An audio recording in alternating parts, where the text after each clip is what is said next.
You're listening to MRP, the Metal Robot Podcast. Testament has survived every metal era imaginable. What would you say is the biggest misconception that people still have about the band? I don't know if there's a misconception anymore. I think everybody that's been a fan of the band for, 40 years now, I think realize, and even us, that, we've always stayed Testament, focused on our sound, stuck with our sound, developed our sound.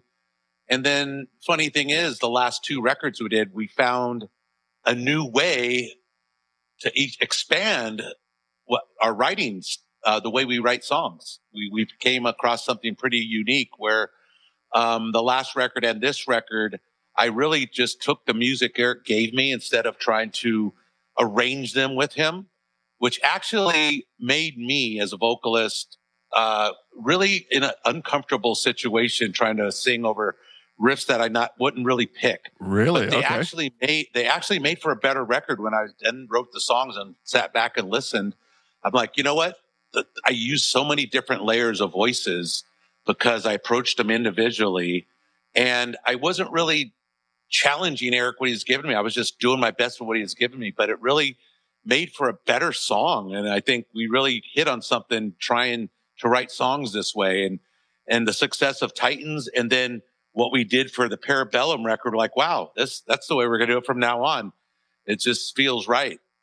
Yeah, did it open up like a new, like you said it was, you were working with riffs that you wouldn't have picked otherwise. Did it open up a new like challenge as a vocalist to do something different with your voice and like cadence, anything of that sort?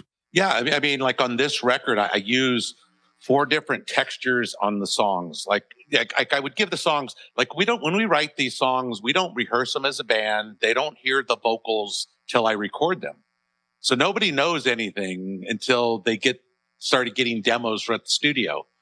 So like when I sent Eric some of the tracks I was singing, he was like, "Oh man, are you going to finish those, right?" I'm like, "No, that is the finished texture and tone." He's like, "It sounds like you're not like, giving it your all." I'm like, "Yeah, but this is the feeling I feel I need to lay on this song." Like songs like Room 117 or Nature of the Beast, I use a laid back, heavier Chuck voice. Where songs like, Parabellum, where I use a heavier, deather voice, or, and songs like the first track, death and a screaming voice combination. So I'm trying different things, which it's making me uncomfortable, but I'm finding a way to make them work. And I'm actually going, you know what? This is actually kind of cool because, man, after 40 years of writing songs, I'm actually challenged to kind of figure it out once again. And it's kind of neat being put back in that spot. And the response from the fans getting the songs is like, you know what? Wow, this is maybe the way to go, You just listened to MRP, the Metal Robot Podcast.